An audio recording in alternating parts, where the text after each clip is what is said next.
Yeah, it's True Detective here, and I've been suffering from a bit of a flu, so sorry for my appearance.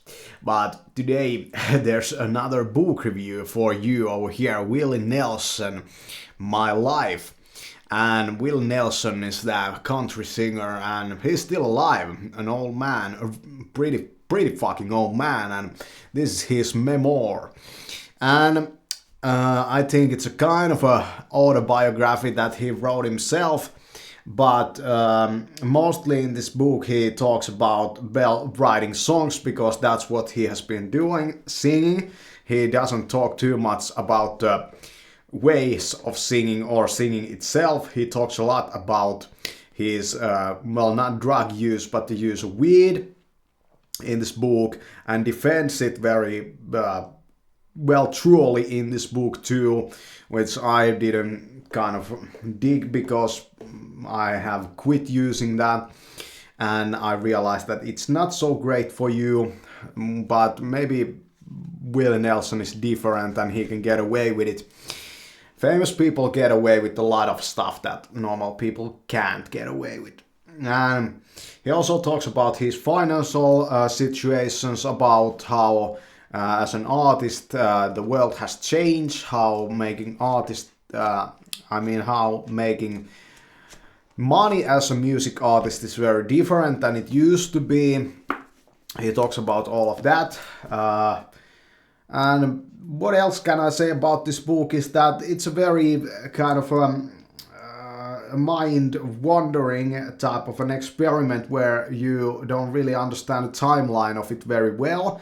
But what is clear from here is that in the previous times in America, if I look at it like the talent that he had, and I went in my mind, if a man was that great as Willie was, and he lived here, he would probably go unnoticed for a very long time. That's the problem of this country, is that there's just not enough people, not enough talent to support that. He also talked about the production side of the music and how some of his records were kind of crude, and some producer thought that, or some record label executive or whatever it was, some record label dude thought that these recordings are not great enough, they're more like demos. And I listened to a couple of those Willie Nelson tracks, and those old ones. I have never been quite a fan of his, but I listened to some of his music, and yeah, he has a really personality type of voice, and I like it.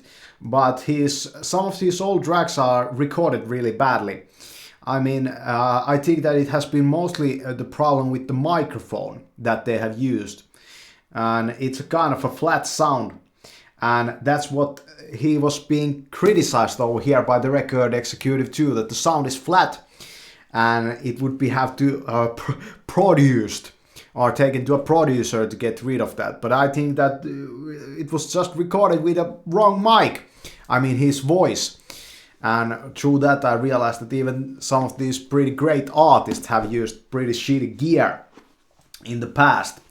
And yeah, have we still figured it out how to really record the human voice? Well, maybe we have. Maybe on the absolute top level studio situations they can really record the human voice. But I don't have any gear that is capable of that, and that has been irking me quite a bit. But I think that this book really helped me to bring some stuff out of me, and you should look into my reading books in tongues video over here and hear what I can do with my voice. I don't think I will ever be really a singer, but musicality is something that I clearly have, but I'm not a musician. I write some stuff, yeah, and do these videos, and I also did that artwork there. So that's Willie Nelson's biography. Kind of a ramble, but the book was just the same way. It was the kind of a ramble, and it's an old man's writing, an old man's mind, but I think that that's exactly what the pot does to you. It just makes you this kind of a scattered individual. So that's why I quit using it. I felt, in my own opinion, pot was just, a hindrance on my becoming an artist. But he explains it in a completely another way. But I hope that most artists in the future wouldn't be drug users, because it just affects the music that they produce so much that they're always using this stuff. But that's on them. Yeah, each artist has their own visions, and sometimes they are pretty hung about them.